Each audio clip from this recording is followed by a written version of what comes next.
장세윤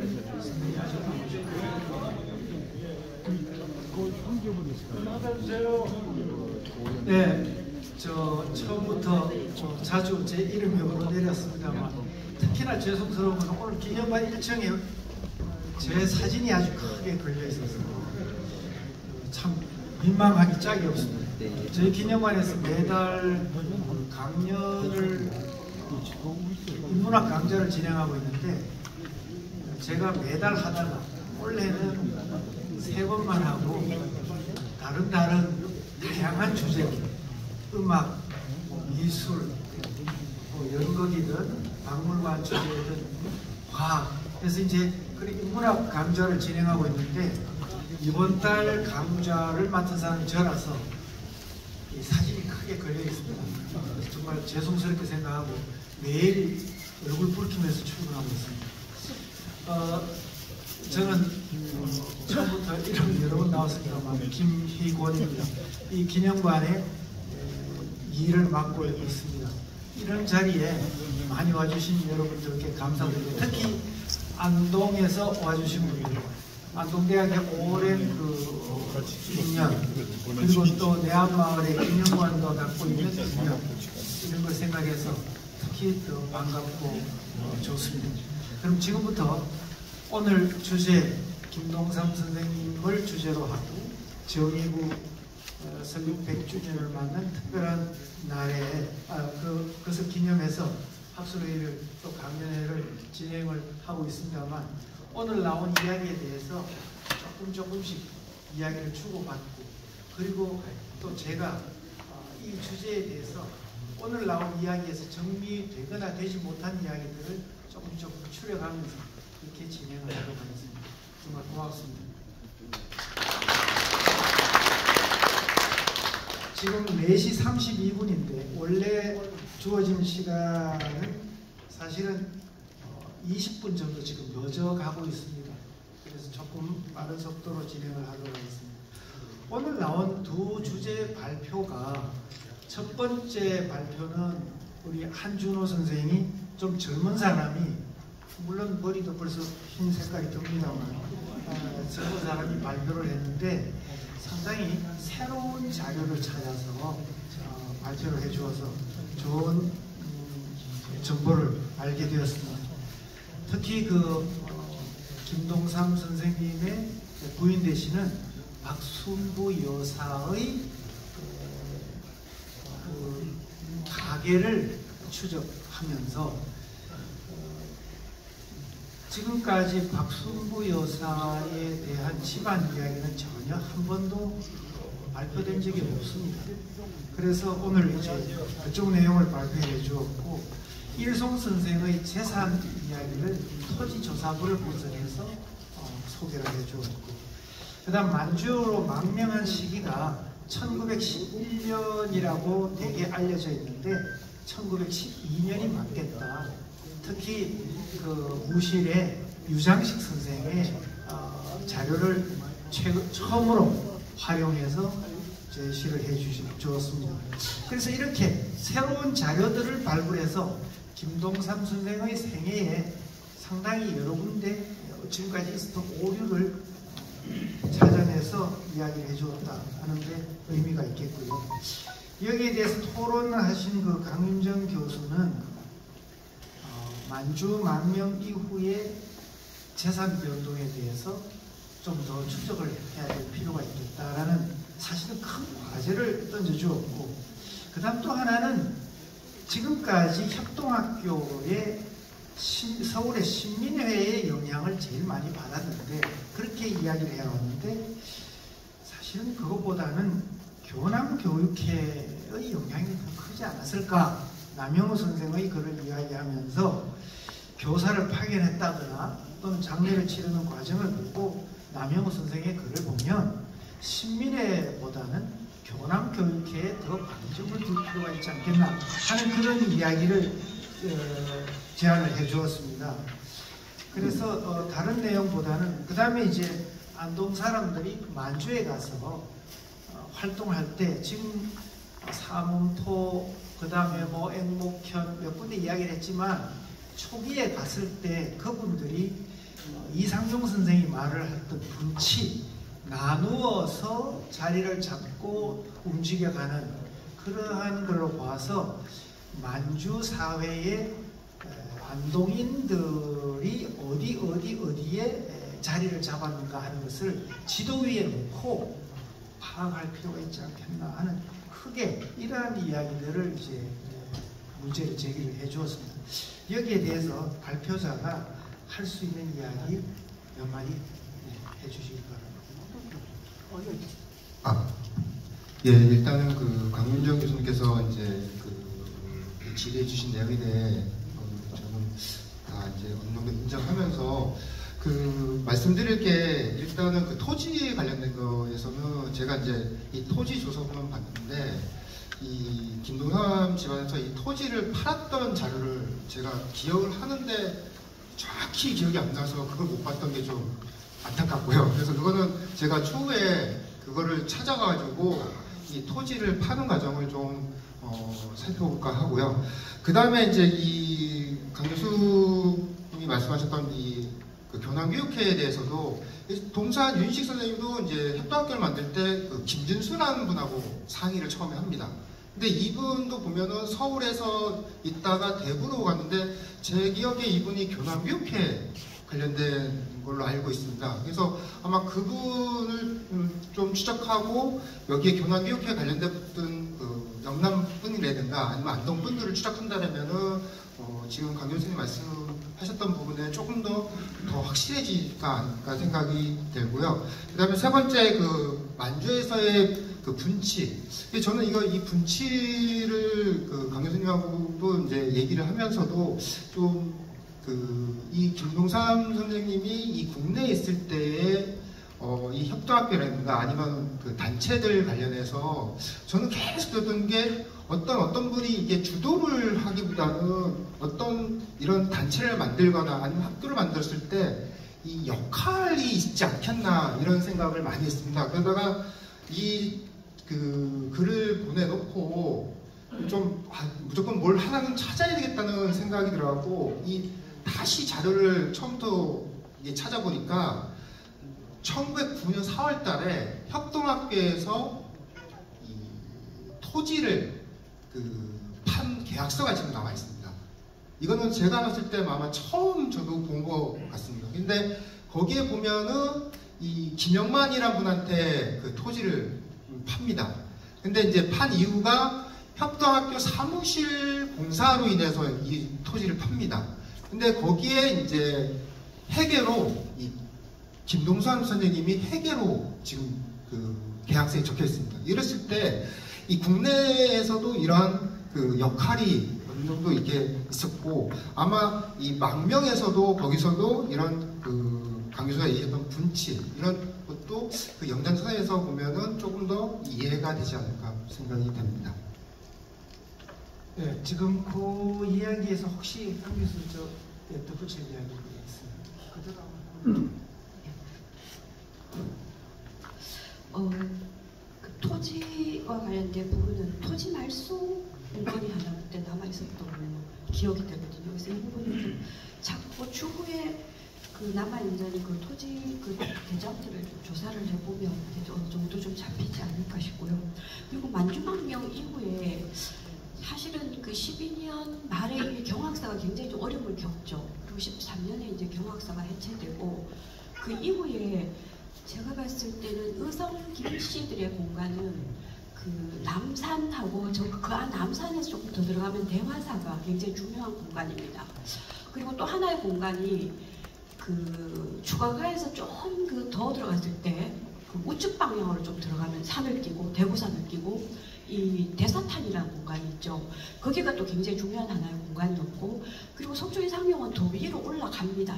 10년대 중반에 그 해룡 쪽으로 올라가죠. 그렇다면 우리가 1913년에 경학사가 무너지고 나서 굉장히 어려우면서 자기 살길을 찾으면서 활동을 이어가는 거죠. 이제 그런 측면에서 이 공간에 대한 추적이 좀 더 필요하겠다라는 생각을 했고 그리고 이 석주는 그걸 이제 분치라고 표현을 합니다. 그 허영가에 주고받은 편지에서 그 내용이 나옵니다. 그러니까 그 힘든 시기를 거치면서 석주기 장로의 글에는 뭐라고 나와 있냐면 우리가 굉장히 힘들지만 포기할 수 없는 하나가 교육이라고 했거든요. 그래서 이런 그 교육의 문제는 사실 협동학교를 경험하면서 이들이 그 향촌사회에서 겪었던 여러 가지 어려움들이 바탕이 돼서 이 교육 문제를 포기할 수 없는 거죠. 그리고 또 하나가 굉장히 왜 이분들은 여러 가지 방법이 있지만 특히 교육 구국 운동을 펼쳤지만 여전히 무장투쟁의 방향을 놓지 않는 이 부분에는 이들이 가지고 있는 일종의 그 본인들이 지향하는 도덕적 공동체가 무너지는 데 대한 뭐 이런 그 결국은 무력으로 축출을 해야만이 완전한 이들이 꿈꾸는 사회를 만들 수 있는 거죠. 이제 그런 측면에서 이 교육과 무장투쟁 이런 것들을 좀 함께 보면서 만주를 좀 연구를 하는 것도 오히려 바람직하지 않나라는 저의 생각입니다. 예. 네, 대개 뭐랄까요, 처음 이동에 가서 자리를 잡고 한 곳에서 딱 자리를 잡을 수 있는 상황이 전혀 아니니까 먼저 간 사람과 뒤에 오는 사람, 그 다음에 적절하게 어디에 새로 오는 사람들을 자리 잡게 하는 것. 그러니까 예컨대 안동 사람도 먼저 간 사람과 뒤에 오는 사람, 그 뒤에 오는 사람이 자리 잡을 수 있도록 안내하고 알선하고 그러다 보면 곳곳으로 이제 나뉘어집니다. 또 한 곳에서 자리를 못 잡으니까 또 이동해 가야 합니다. 그러면서도 그 속에서 두 가지 목적을 달성해야 합니다. 하나는 정착도 해야 하고 또 하나는 이동을 하면서 새로운 영역을 확보해야 된다는 거예요. 그것도 청나라, 중국, 만주족 이 속에서 그 사람들과 타협하면서 땅을 빌리고 농사를 지으면서 한국 사람들을, 안동 사람들을 더 오게 하고 그렇게 하다 보면 이제 딱 두 가지 목표가 나타나지요. 한편으로는 정착하면서 아이를 길러야 하고 또는 청년들을 길러야 하고 또 하나는 무장 군사력을 길러야 하고 그러니까 두 가지로 가게 되니까 나중에 20년대에 가서도 계속해서 박환 선생님 글에도 나옵니다만 민정구, 군사구 두 가지로 틀을 잡아서 운영을 하게 되는데 오늘 나온 이야기 분치, 공간 이 용어는 아마 우리가 연구를 하면서 만주 지도를 벽에 크게 붙여놓고 안동 사람들이 이동해간 마을 하나하나마다 시기별로 색깔을 달리하면서 표시하고 줄을 끊는 그런 작업이 필요하지 않을까 그런 생각을 해봅니다. 일단 첫 주제는 이 정도 이야기를 하고요. 두 번째 주제 박환 교수님 발표에 대해서 오늘 저 강연이 거의 전문 정치인 같은 그런 목소리로 열정적으로 말씀을 해주셨는데 거기에 대해서 토론자는 상당히 학술적으로 토론을 했는데 네 가지를 질문을 한 것 같습니다. 그러니까 정의부를 만든 것이 국민대표회의에서 다녀오고 난 뒤에 국민대표회의라는 것이 끝날 때 왜 해체되어 버리느냐 하면 개조파와 창조파, 다시 말해서 대한민국 임시정부라는 것을 어떻게 적절하게 개조할 것인가 하는 그룹, 여기는 김동삼 선생을 비롯해서 서강도 지역의 인물들이 다 찬성하는 길이죠.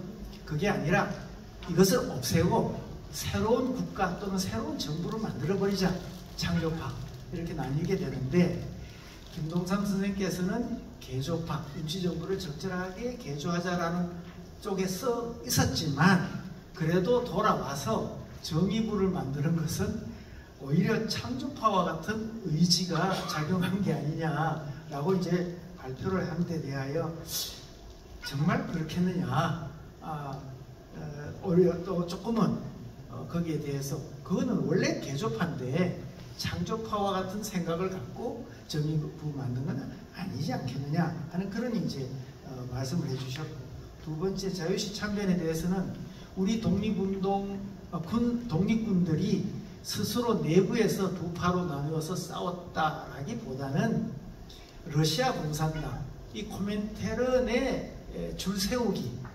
그 줄 세우기 때문에 벌어진 일이 아니냐, 즉 내인보다는 외인이 더 크게 작용한 것이 아니겠느냐. 그리고 여기에 덧붙여서 일성은 자유시 참변을 어떻게 듣고 어떻게 이해하고 어떻게 평가했을까, 이런 질문도 좀 덧붙여졌는데 아마 이 이야기는 굉장히 길 것 같아서 그냥 좀 짧게 말씀을 해주시면 좋겠고요. 세 번째는 정의부를, 그러니까 삼부통합, 유일당운동 이렇게 갈 때 대타협을 벌이려면 내 것을 버려야 된다. 정말 이상적입니다. 그렇게 이상적으로 나간 것에 대해서 탁월한 선택이라고 표현을 했지만 토론자가 듣기에는 그건 어쩔 수 없는 불가피한, 어찌 보면 고육지책이었다라고 생각을 하는데 오히려 이제 그렇게 반론을 해주셨고, 끝에 네 번째는 제만하니 반대동맹 여기에 일송이 참석했을 것 같다. 또는 그 전후 잡지는 저도 그 하버드대학의 연칭 도서관에 있는 자료거든요. 제가 봤는데 했을 것 같았는데 꼭 질문이라기보다는 의견이니까 앞에 세 가지에 대해서 박 교수님께서 조금 짧게 답해 주십시오. 네, 장세현 선생님께서 좋은 토론을 해주셨고요. 또 우리 관장님께서 또 간결하게 또 요약 정리해서 또 말씀을 해주셨습니다. 감사드리고요.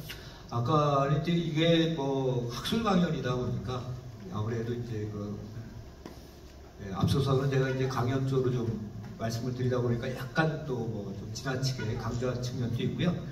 그건 양해를 해주시고 지금은 이제 학술이니까 학술적으로만 좀 말씀 올리도록 하겠습니다. 시간도 제한되어 있고 해서 간단하게 말씀 올리면, 첫 번째는 이제 임시정부에 대한 그 일송어른의 그 생각 같은 것인데, 이것은 뭐 생각보다 사실은 조금 어렵습니다. 왜냐하면 만주 지역에 일송어른이 있다면 또 대한민국 임시정부가 어떻게 생각하면은 1919년 4월에 만들어져서 45년 8월에 해방될 때까지 일정한 위상을 갖고 있던 게 아니거든요. 따라서 일송어른도 임시정부가 대중적 지지라든가 국민적 공감을 받았을 때는 임시정부에 조금 더 비중을 뒀지만, 그러나 1920년대 중반 이후에 극단적으로 말씀드리면 임시정부가 일개 독립운동단체 정도밖에 되지 않는다, 이렇게 인식할 때에는 임시정부 별거 없다, 우리 정의부가 임시정부보다 더 높은 위상을 갖고 대중적 지지도 갖고 이게 독립운동의 어떤 리더로서 이렇게 해갈 수 있을 것이다, 이런 생각들을 가졌던 것 같습니다. 그래서 19년 4월에 처음 조직됐을 때는 참여했고, 거기에 국민대표회의 때까지만 하더라도 임시정부의 기대를 가졌는데, 개조를 하려고 했는데, 국민대표회의 이후에는 제 생각에는 임시정부가 대중적 국민적 지지를 국내외적으로 제대로 받고 있는 게 못 된다. 그렇기 때문에 바로 정의부라는 단체를 조직을 해서 임시정부가 못다한 꿈, 임시정부보다도 더 나은 나라, 이런 나라를 정의부를 통해서 또는 여러 통합운동이라든가 통일운동을 통해서 실현하려고 했던 것은 아닌가. 그리고 그 중간 단계에 있었던 것이 여러분이 너무나 잘 아시는 석주 이상용 선생의 대한민국 임시정부 국무령 취임 문제, 그런 것들이 있다. 그래서 이거는 학자들마다 조금씩 의견이 달리 될 수 있는 부분이기 때문에 저는 이제 그렇게 생각을 하고 있다라고 이렇게 말씀드릴 수 있겠습니다. 그래서 단적으로 말씀드리면 저는 정의부야말로 임시정부를 능가하는, 그리고 만주 지역의 일송어른은 진짜 국민적, 대중적, 만주 지역에는 동포들이 많이 살고 있거든요. 그러나 임시정부가 있는 상해라든가 이런 지역에는 사람이 몇백 명밖에 안 됩니다. 그러니까 참다운 대중적 지지를 받는 정부의 수입, 이것이 바로 임시정부의 꿈이었다. 그리고 그거는 정의부라든가 또 만주 지역의 통합운동으로 나타난다. 저는 이제 개인적으로 그렇게 생각합니다. 두 번째 이제 자유참변 부분인데요. 자유참변에 대해서는요, 예전에는 우리가 러시아 자료를 거의 볼 수 없었습니다.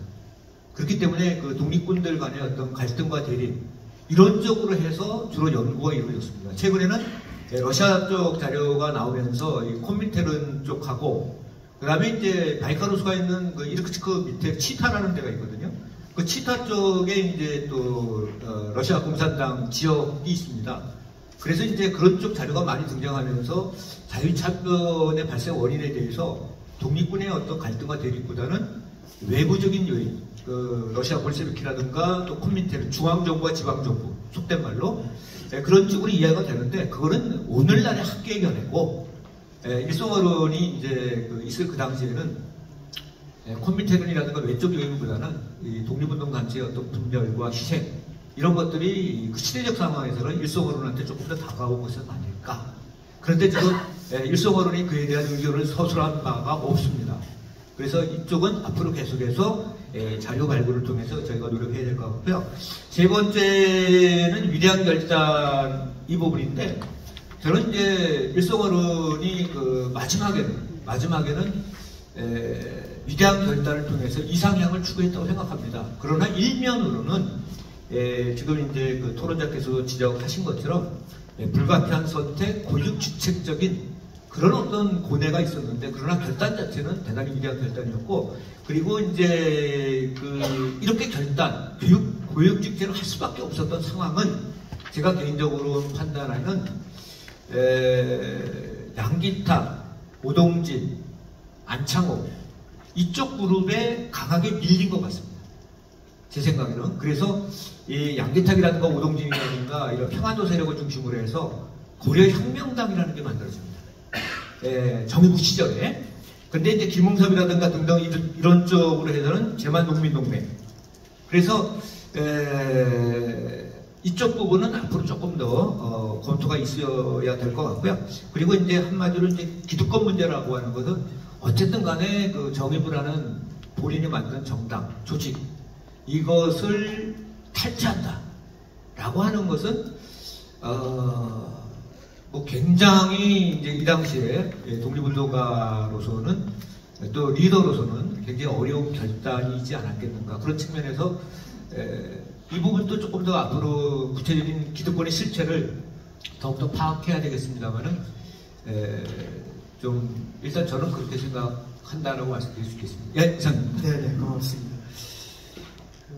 지금 말씀하신 것 중에서 제 의견을 조금 말씀드리면은 정의부, 신민부, 참의부라고 하는 것이 이름이 만주 지역에 이렇게 정부 조직처럼 형태가 구성이 됩니다. 세 개 다 마찬가지로 오늘날의 산부처럼 행정, 사법 그 행정 속에 그리고 의회가 있습니다. 그러니까 행정, 입법, 사법이 이게 다 갖추어지는 것이 정의부, 참의부, 신민부인데 이것이 그렇다고 해서 대한민국 임시정부 자체를 부정하거나 그러지는 않습니다. 거기 그 지역에 있는 요즘 표현하면 지방정부처럼 만주 지역의 그 한 지역을 중심으로 해서 그 지역에 있는 한인 동포 사회를 움직여 나가는 것. 그것이 하나의 기반이고 거기에서 나오는 수익을 가지고 세금을 가지고 군대를 운영하고 동포 사회를 운영하니까 학교를 운영하고 그래서 민정과 군정을 이끌어가는 세 개의 정부 조직적 준정부 조직이 존재한다. 이것을 하나로 합쳐보자 하는 것이 이제 산부 통합회의죠. 그렇다고 해서 그들이 대한민국 임시정부 자체를 부정하거나 또 거기에 맞대응하거나 그런 개념은 아닌 것으로 보입니다. 제가 의견에 사실은 동의하면서도 동의하지 않는 부분이 있는데요. 임시정부를 만주적인 독립운동 단체들은 산부 통합운동이라든가 이런 걸 하면서 조금 결례되는 표현인지 모르겠지만 임시정부를 26년부터 윤복일 의거가 일어나기 전까지 즉 임시정부가 대중적 지지라든가 그전에는 임시정부가 국내의 모든 동포들의 지지를 받았지만 그 이후에 있어서 임시정부는 사실은 국민대표 이후에 직위멸렬했기 때문에 저는 일송어른이라든가 이 만주적인 독립운동 단체들이 임시정부를 무시했다고 생각합니다. 그리고 김익원 선생님은 어떻게 보면 친임정파고 저는 친만주파인데, 만주파적인 시각에서 말해보면 임시정부는 이거는 도대체 졸렬한 일개 독립운동 단체에 불과하다. 26년부터 32년 사이는 그런 인식을 가졌다고 생각합니다. 자, 그렇게 하면은 산부는 아주 짧은 시간 안에 존재했다가 사라져 버리니까 우리 역사가 굉장히 위험하게 됩니다. 이게 지금 임시정부하고 맞대응하는 이야기를 어떻게 할 것이냐가 아니라 1919년에 만들어져서 헌법이 만들어지고 그 헌법에 맞추어서 정부 조직이 운영이 된다. 헌법이라는 것을 의회에서 만들고 그 의회에서 관리하는 정부가 운영이 되는 것이죠. 잘 될 때도 있고 못 될 때도 있습니다. 그게 잘 될 때도 있고 못 될 때도 있다고 해서 그 자체가 없어지는 것이 아니라 1915년부터 45년까지 헌법이 한번 만들어지고 5번 개정을 하면서 그 체제에 맞추어서 거기에 정부가 국내든 미국이든 유럽이든 만주든, 그래서 만주에서는 처음에 대한민국 임시정부 속에 들어가지요. 그러니까 이상용 선생도 서간도를 총괄하는 간서 총관으로서 그래서 임시정부에 보고하기도 하고 또 임시정부에 가서 국무령을 지내기도 하고, 그런데 어려웠던 시절이 있었다고 해서 그것이 없었다라거나 그것을 무시해서 산부가 정부 조직이다라고 해버릴 경우에는 짧게 존재하다가 사라져버리는 아주 이제 한시성을 갖기도 하겠지요. 오늘 이제 이야기 나온 것 중에 저희들이 좀 짚고 넘어가야 되거나 또는 따져가야 되거나 발전 방향을 좀 찾아봐야 되겠는데, 첫째 하나는 일송 선생의 부인 박순부 여사에 대한 아까 그 자료를 보니까 대동보라기보다는 파보인 것 같고 그것도 옛날 게 아니라 근래 것 같아요. 그래서 우리 한 선생이 이 반남박씨, 요즘 반남박씨 한참 이야기, 박찬대 의원도 마찬가지고 그 천전 마을 뒤 산 넘어 묘소도 있다고 그 넘어 동네가 그럴 텐데 여기에 대한 추적을 박창구 여사의 그 대동보를 추적해서 박씨 문중, 혹시 그 문중에 박씨 분이 누가 와 계신지 모르겠습니다만 좀 도움을 주시면은 그분들 집안 중에서도 같이 만주로 망명한 분을 찾을 수가 있겠다. 그러면 훨씬 더 영역을 넓혀 나갈 수 있겠다 하는데 혹시 그 생각 해봅니다.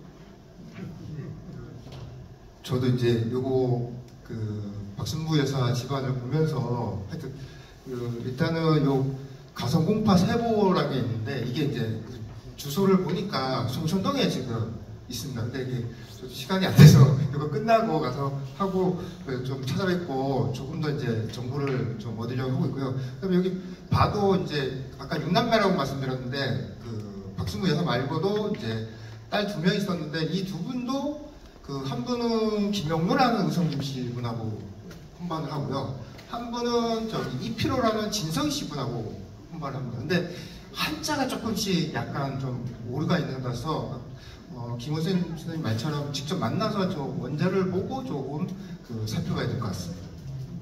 그래요.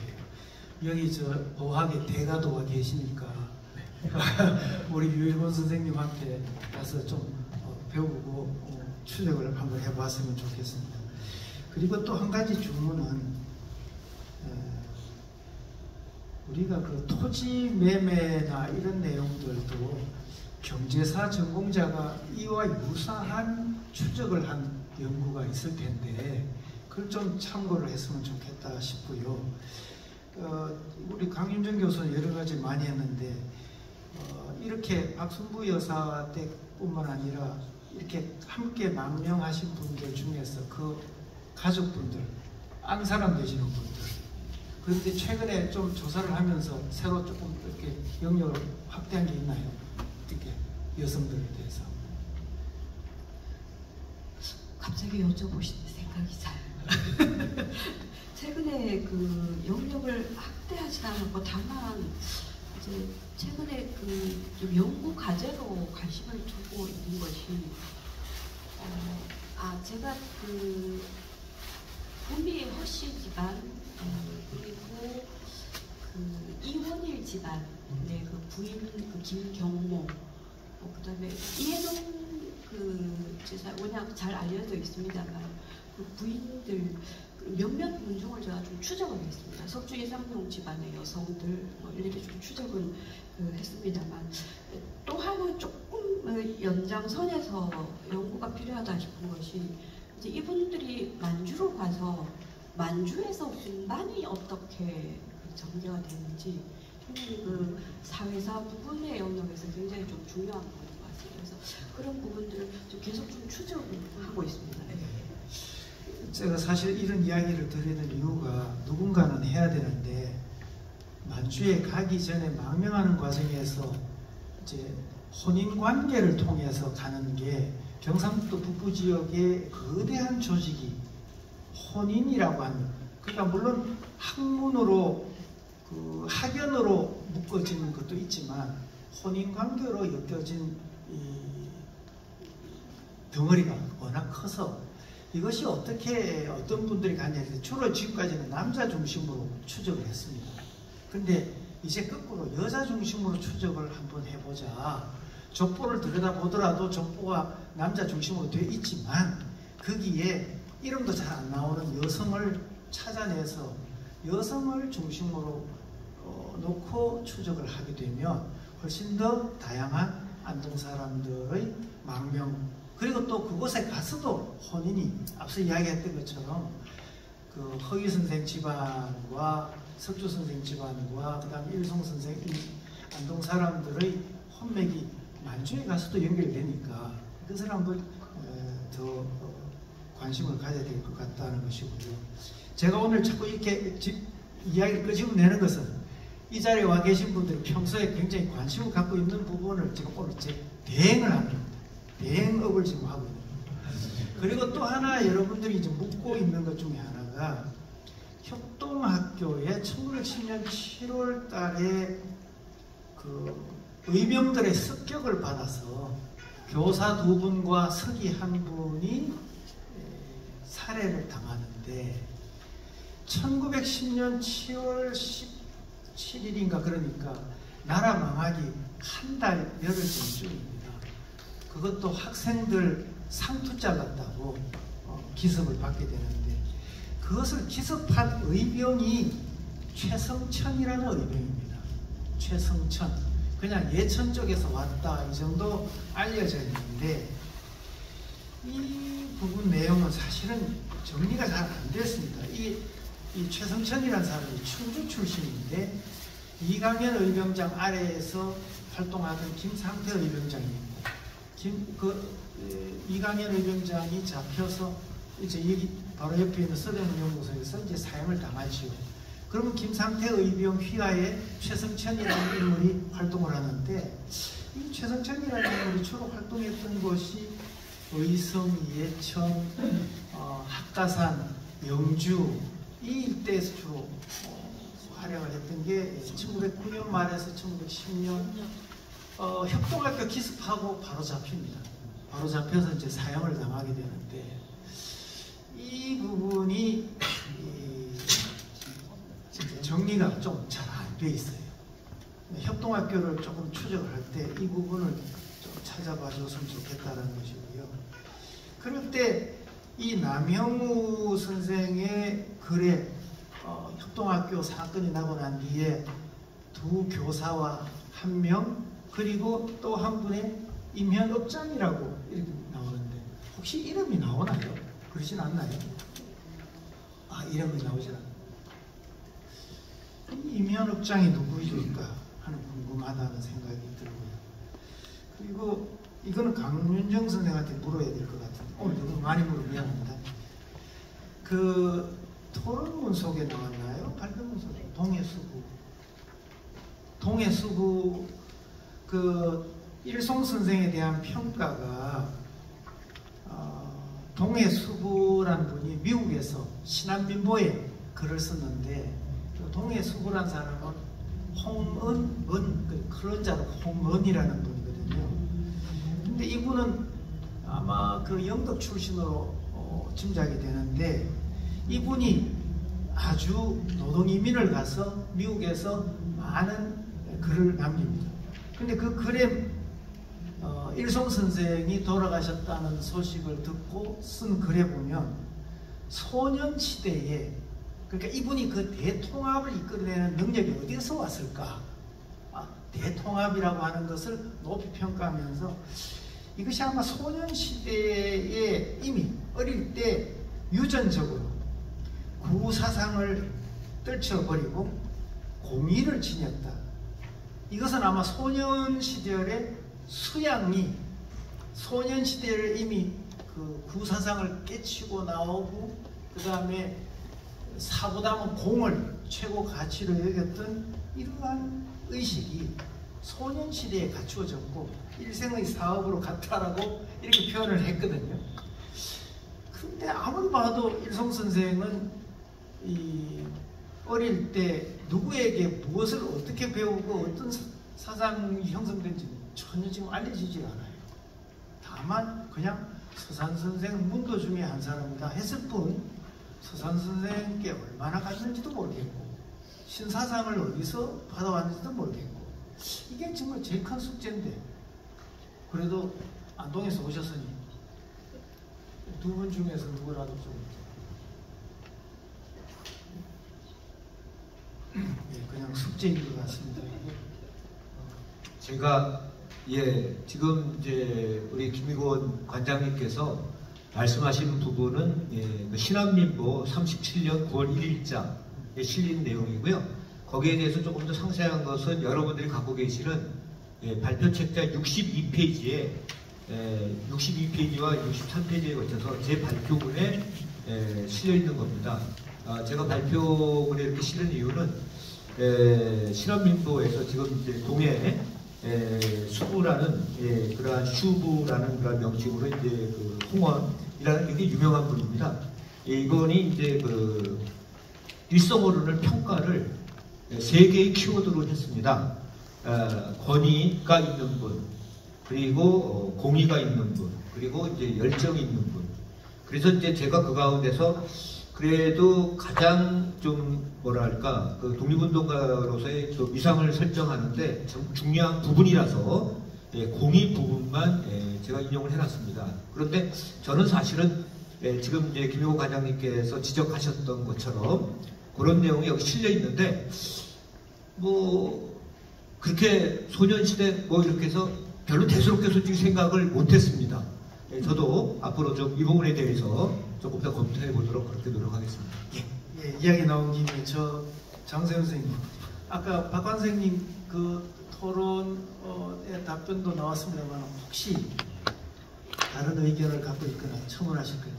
그 하여간 우선 첫 번째 임시정부 관련해서는 사실은 그 이상용 선생이 그 상해 임시정부 국무령으로 가졌을 때 초기에 임시정부 내각원으로 김동삼 선생을 강요로 이렇게 와달라고 했는데 김동삼 선생을 거부하거든요. 그러니까 그때가 한 26년 초점 아닌가 싶은데 25년 말 26년 초쯤 되는데 보통 그 사람 같으면 이제 명예를 탐하는 사람이었으면은 임시정부 국무위원으로 오라고 하면은 이거 한번 해봐야겠다고 갈 수도 있는데 김동삼은 거부를 하거든요.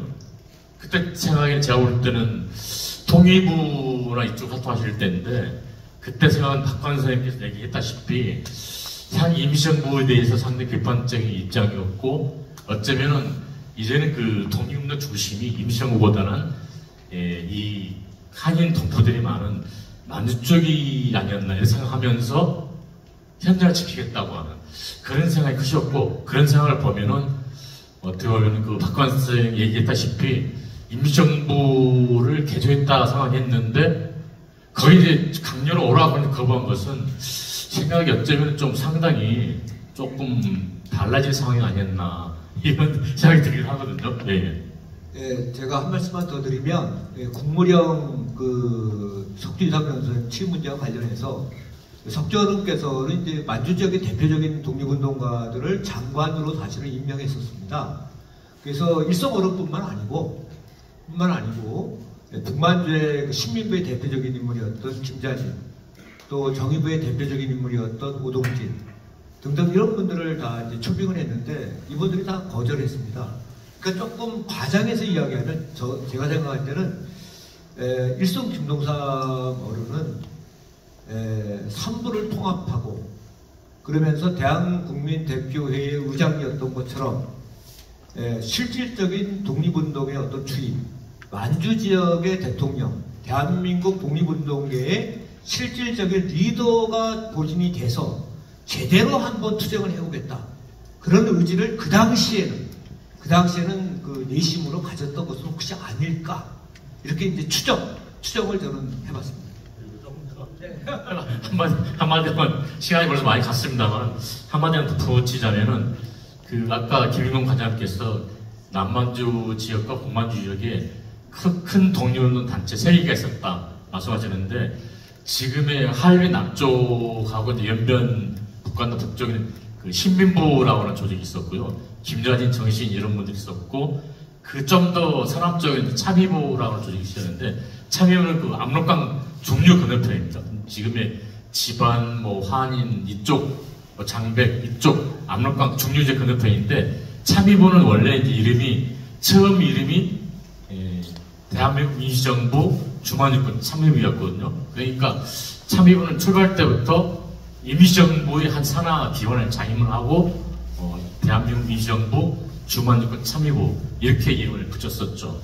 그리고 남쪽에 정의부가 있었는데 사실 정의부가 제설이 컸어요. 그래서 초창기 23년 11월 창립이 돼서 이제 꼭 올해 100주년이 됩니다만은 25년경 상황이 되면은 정의부 관할 그 한인 동포들이 적어도 한 50만 명이 되거든요. 그러니까 이분들이 생활할 때는 적어도 그 당시 상황에서는 상해해봤자 교민이 7,000명이 안 되거든요. 그러니까 수십만에 달하는 그 현지 교민조직을 총괄하는 정의부하고 이 이름뿐인 정의부라고 생각해보면은 적어도 그 당시에는 오히려 이 정의부 중심이 아니었나 이런 상을 했을 수 있고 그렇다면은 그때는 이제 정의부와 임시정부 상황을 비교해보면은 정의부 주도 세력은 어떻게 보면은 임시정부는 이름뿐이고 실제로 우리가 중심이다 생각했을 것 같은데 나중에 이제 정의부, 창의부, 시민부가 통합이 되면서 남만주 국민부가 수립이 되는데 국민부가 처음에 창립 29년 4월에 국민부로 이제 남쪽으로 통합이 되고 북만주의 그 혁신의회 나중에 한국독립당이 되는데 국민부가 처음에 이름이 국민정부를 붙이려고 했어요.